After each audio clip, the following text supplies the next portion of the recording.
Hi guys, it's just another Magic Monday, and I was able to attend my first conspiracy draft this past Thursday. It was a very fun night. I highly recommend, if you like drafting, Magic in general, to go out to your local game store, give it a try, or pick up a box and gather a bunch of your friends around and play it. It is a lot of fun. So, uh, you see before you my draft deck that I did for a conspiracy. There's cards from previous sets in there. Some are completely new. Just a lot of cool synergy going on. So I'll just do a brief overview of the deck. Actually, I have 2 conspiracies, 10 forests, 7 plains. So I ran white-green. Surprise, surprise. And the creatures are up top here. And then we have our spells down here. So I'll just go through the different ones. So I'm just going to start things off with the conspiracies that I picked. I had 2. The first one I have is Muzio's Preparations. So Hidden Agenda. Start the game with this conspiracy face down in the command zone and secretly name a card. You may turn this conspiracy face up anytime and reveal the chosen name. Each creature you control with the chosen name enters the battlefield with an additional 1/1 counter on it.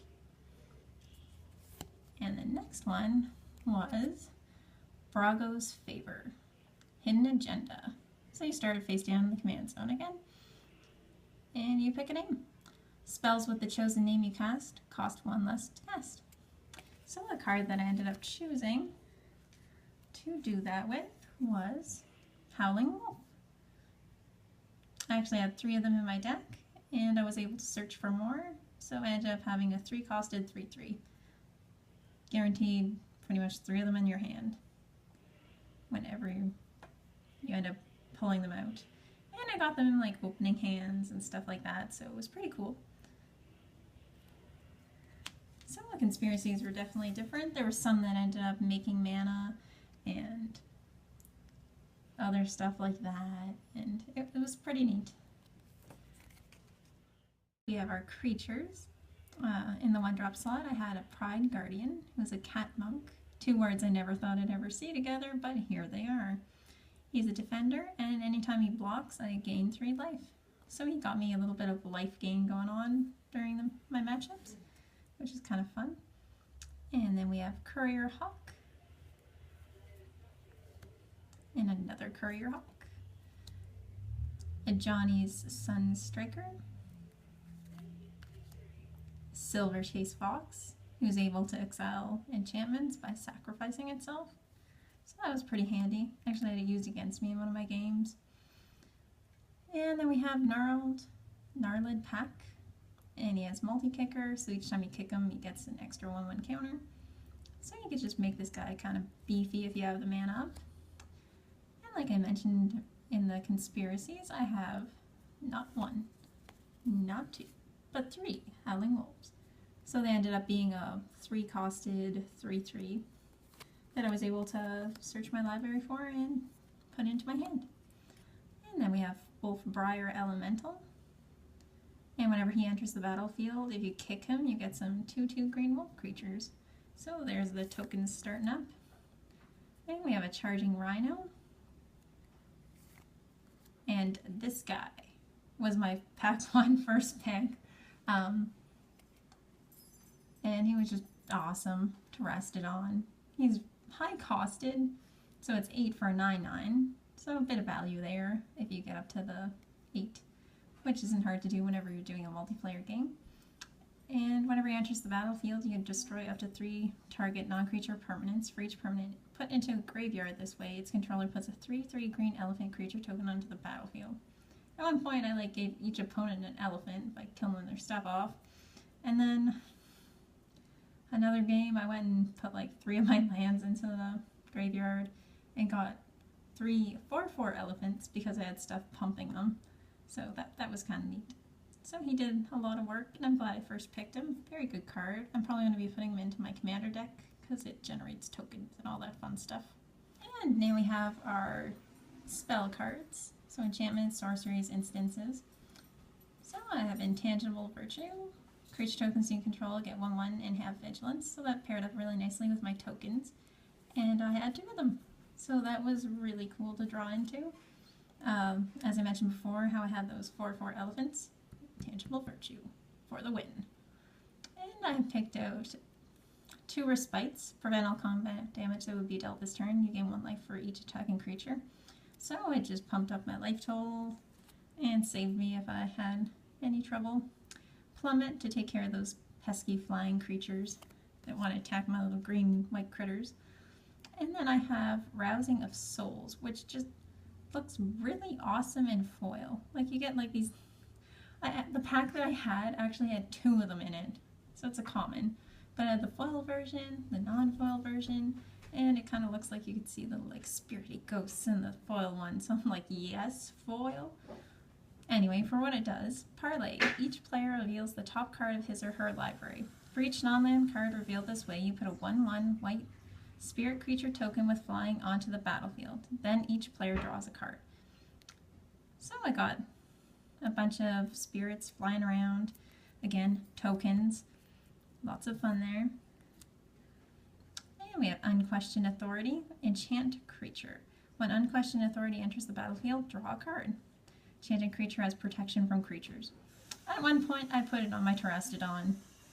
Then bad things happened to him because he became this huge target because he's a 9/9 and has protection from creatures. And people didn't like that. I did, but they did not.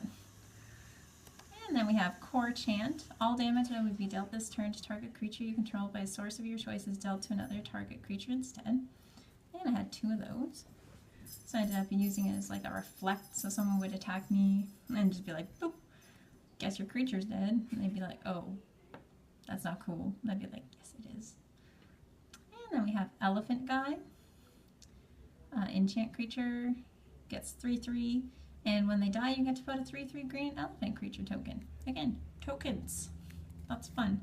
And perhaps the best token generating thing of the evening was Squirrel Nest.